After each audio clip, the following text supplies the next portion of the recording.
Hello everyone. This tutorial will be about the precautions should be considered during high voltage testing. While performing high voltage tests on insulator in high voltage labs, there are many precautions should be considered for the safety of the persons and also for the protection of the devices used in high voltage testing lab like high voltage transformer and induction regulator and so on. So what are these precautions? First, water resistance used must be checked before the test. How? The water should be distilled water and the resistance of the water should be between 10 kilo ohm to 100 kilo ohm. Also the length of the water resistance as shown should be between 1 meter to 1.5 meter.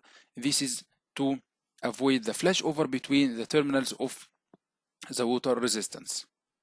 Then increase the voltage gradually by using a voltage regulator.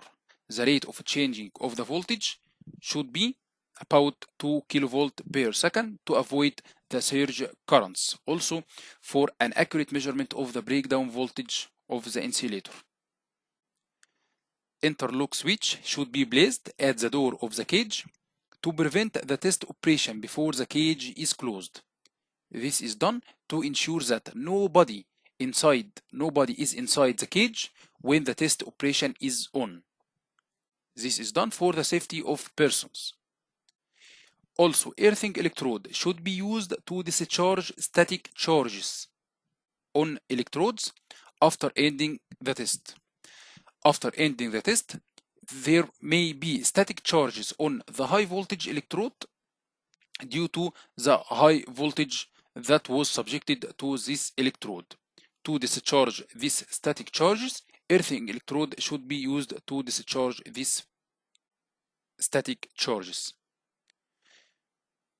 Return the voltage regulator to zero position after ending the test to be ready for the next test.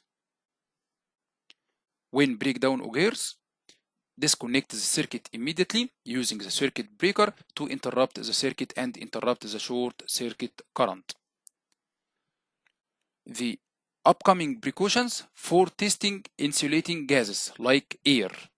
When the insulator to be tested is gas like the air, you should wait about from 3 to 5 minutes between tests to let the air replaced. Why?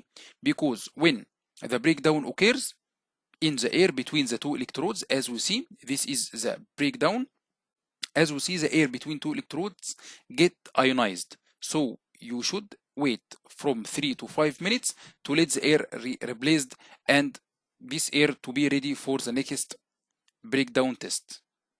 Also, clean and dry electrodes should be used. As we see, the high voltage electrode and the grounded electrode, they are dry and clean as we show because these factors may affect the breakdown voltage of the air.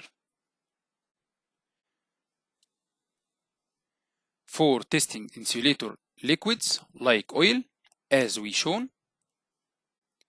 the electrodes should be totally immersed in the oil. As we see, these are the two electrodes, high voltage electrode and the grounded electrode, and two electrodes should be immersed in oil to determine an accurate measurement of the breakdown voltage of the oil.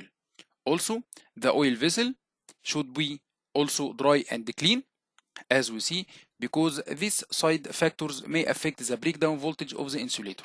And our concern is to determine an accurate measurement of the breakdown voltage of the insulator and test the insulator under this high voltage to ensure the best performance of this insulator when it's used in the electric power system. So these are the precautions that should be taken into consideration when you are in the high voltage testing lab.